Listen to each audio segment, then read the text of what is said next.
میرے دوستو، انسان کو کل عقل بھی مل جائے تو پھر بھی اللہ کی حکمت کا وہ احاطہ نہیں کر سکتا۔ رب کریم کو زیادہ پتہ ہے کہ ہمارے لیے کون سی چیز بہتر ہے اور کون سی چیز ہمارے لیے نقصان کا باعث ہے۔ اللہ تبارک و تعالی کی حکمت یہ چاہتی ہے کہ میرے بندے پریشان نہ ہوں۔ رب یہ چاہتا ہے کہ میرے بندے کسی جگہ پہ بھی دقت اور پریشانی کا شکار نہ ہو، تو اللہ تبارک و تعالی نے راہ اعتدال اختیار کرنے کا ارشاد فرمایا کہ تم اعتدال کے رستوں پہ چلو، معتدل زندگی گزارو، افراط و تفریط سے بچو۔ آج جس معاشرے میں ہم وقت گزار رہے ہیں، اس معاشرے میں ہم اس بات کو سمجھنے سے قاصر ہیں کہ اصل ہمارا مسئلہ کیا ہے۔ ہمارا اصل جو مسئلہ ہے اس کی شناخت ہمیں کیسے ہوگی اور ہم پھر اس تک رسائی کس انداز میں حاصل کر پائیں۔ ہم ہمیشہ اپنی آمدن بڑھانے کے چکر میں رہتے ہیں، ایک کام اور شروع کر لیں، پارٹ ٹائم جاب شروع کر لیں، کوئی سائیڈ بزنس اس کا آغاز کر لیں۔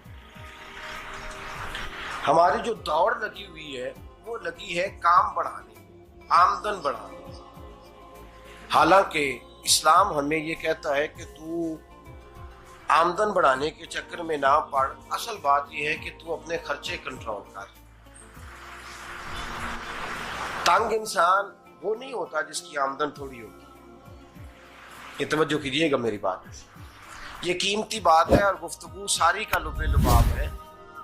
تنگ بندہ وہ نہیں ہوتا جس کی آمدن تھوڑی ہوتی ہے، اصل پریشان وہ ہوتا ہے جس کے خرچے زیادہ ہوتے ہیں۔ اور ہمارا جو روزمرہ کا نقصان ہو رہا ہے نا، وہ آمدن کے معاملات میں نہیں ہو رہا۔ بنیادی نقص جو واقعہ ہو رہا ہے وہ یہ ہے کہ ہمارے اخراجات زیادہ، اور وہ اخراجات کسی اور نے نہیں بڑھائے، وہ خرچے ہم نے خود بڑھا لیے ہیں اور اب ہمیں اس کا نقصان بھگتنا پڑ رہا ہے۔ اور اگر آپ صحیح معنوں میں ٹٹولیں تو جو بہت امیر لوگ ہیں وہ تو ان خرچوں سے بچ گئے۔ میں نے بہت سارے ایسے ختمات میں شرکت کی ہے، میں بہت ساری ایسی جگہوں پہ گیا ہوں کہ جہاں لوگوں نے بڑا مختصر سا ختم دلایا ہے تو ہو گیا ہے ختم۔ ختم کے معاملے میں کب کسی نے پابندی لگائی ہے کہ اس میں 200 آدمی شریک ہوگا تو تب یہ سال ثواب صحیح ہو سکے گا؟ کون کہتا ہے؟ یا شادی کے موقع پر اگر سارے بہن بھائیوں کو نہ بلایا گیا تو میری شادی پایہ تکمیل تک نہیں پہنچے گی، اس میں برکت نہیں ہوگی، یہ کس نے فتویٰ دیا ہے؟ معتدل زندگی کا اسلام حکم دیتا ہے۔ میں پڑھ رہا تھا کہ ایک بہت بڑا صدر ہے، غالباً سوڈان کے صدر کی بات ہو رہی تھی، تو اپنے بیٹے کی بارات لے کے گیا تو 4 لوگ گئے ہیں بارات، اور 15 لوگوں کا اس نے اہتمام کیا اپنے گھر میں کھانا کھانے کا۔ تو کیا شادی ہو گئی کہ رک گئی؟ تو بھائی راگ الاپنا اس بات کا کہ بڑی پریشانی ہے، کوئی سائیڈ بزنس شروع کیا جائے فلان جگہ فلان جگہ فلان جگہ، تو اصل معاملہ یہ ہے کہ پہلے ایک بندہ کماتا ہے تو پھر بھی گھر ہی چلتا ہے، پھر بڑا بیٹا ساتھ شامل ہوتا ہے تو پھر بھی گھر ہی چلتا ہے، پھر منجلا بیٹا شامل ہوتا ہے تو پھر بھی گھر ہی چلتا ہے۔ جو رونا دادا جی رویا کرتے تھے کہ بڑی مصیبت ہے، بڑی مشکل ہے، گاؤں میں رہ اکیلے ہوتے تھے اور وہ 5 بچوں کو اور 4 بچیوں کو وہ پالتے تھے، تو جو وہاں پریشانی تھی وہی آج پریشانی شہر میں آ کر پڑھ لکھ کر موٹی تنخواہ لے کر وہی پریشانی ہمیں ہے۔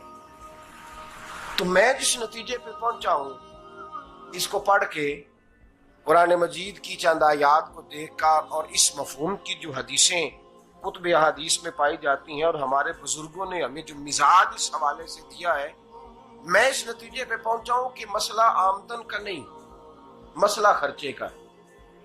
ہمارے خرچے بنیادی طور پر زیادہ، اور اگر پھر ہم زیادہ بوجھ خواتین پہ ڈالتے ہیں کہ وہ مطالبے زیادہ کرتی ہیں، اور اگر آپ مجھ سے پوچھیں تو خواتین کی بھی اگر کسی جگہ کوئی عادت خراب ہوتی ہے تو اس میں اصل کردار اس کا ہوتا ہے جو وہ عادت خراب تو کیوں اپنے گلے سے اتار کے آپ کسی کے گلے میں بات ڈالنے کے چکر میں ہیں؟ وہ خواتین کی طبیعت نہیں ایسی ہے. اصل بات یہ ہے کہ ہم نے عادت ڈالی ہے، ہم نے یہ مزاج ان کو دیا ہے تو ان کا بنا ہے، نہ کیسے بن سکتا. تو اعتدال جب تک زندگی میں نہیں ہوتا، پانی پیاس بجھاتا ہے لیکن ایک گلاس ہی ہو تو پیاس بجھاتا ہے، بالٹی کو منہ کو لگائے گا تو کپڑے بھگو دے گا اس کے. حالانکہ پانی بری چیز کا نام نعمت ہے نا بہت بڑی اللہ کی، لیکن پیالے میں ہی اچھا لگتا ہے. کوئی مٹکا منہ کو لگائے گا تو تانگ ہوگا، پیالہ ہی بہتر ہے اس کے لیے. تو میرے دوست، مٹکے سے بھی بعض اوقات کام چل جاتا ہے، لیکن اگر کوئی کہے نہیں مجھے دریا ہی چاہیے تو اس کا تو گھر بہ جائے گا، سارا گھر بہ جائے گا اس کا. ہمیں دریا قابو کرنے کا موڈ بنایا ہوا ہے تو اس سے گھر بہا کرتے ہیں، اس سے گھر بنا نہیں کرتے. گھر پیالے سے پانی پینے سے بنتا ہے. اگر تو دریا پہ قبضہ کرنے کا موڈ بنائے گا تو گھر بنے گا نہیں، گھر بہ جائے گا.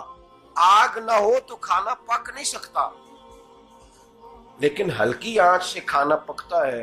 اور اگر آنچ تیز کر دی جائے تو جی قرینے قیاس بات کر رہا ہوں، میں عقل سے ماورا نہیں کر رہا. قرینے قیاس سمجھانے کے لیے مثالیں دے رہا ہوں. ہلکی آنچ پہ کھانا پک جاتا ہے اور آگ تیز ہو تو کھانا جل جاتا ہے. تو کھانا اتنی دیر کھانے کے قابل رہتا ہے جب تک وہ ہلکی آنچ پہ پکتا ہے. تو جتنی مرضی تو کہتا ہے نہیں میرا گزارے نہیں، آگ تیز ہونی چاہیے، تو میاں جل جائے گا، جل جائے گا. ہوا نہ ملے تو سانس نہیں آتی، ٹھیک ہے؟ آکسیجن نہ ہو تو سانس، ہوا نہ چلے تو گزارا نہیں ہوتا. لیکن اگر تیز چلے نا، اگر تیز چلے تو آندھی اور طوفان بن جائے تو چھتیں گرا دیتی ہے، جانیں لے لیتی ہے.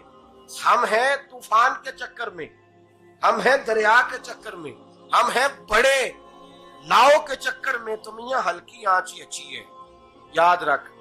اور ایک گلاس پانی کا اعتدال سے ملتا رہے تو وہی ملتا رہے، ضرورت کے وقت وہی بہتر ہے. تو پورے دریا پہ قبضہ کرنے کا پروگرام نہ بنا، تانگ ہو جائے گا.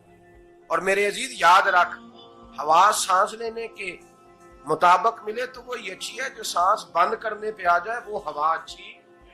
ہم نے چکر چلا لیا ہے کہ زیادہ پیسہ، راتوں رات پیسہ، لمبا پیسہ، یہ پلاٹ بھی میرا، وہ پلاٹ بھی میرا، گجرانوالا بھی، گجرات بھی، لالا موسیٰ کھاری اور پنڈی تک جہاں میں جاؤں میرے نام کی تختیاں لگی ہوئی ہونی چاہیے.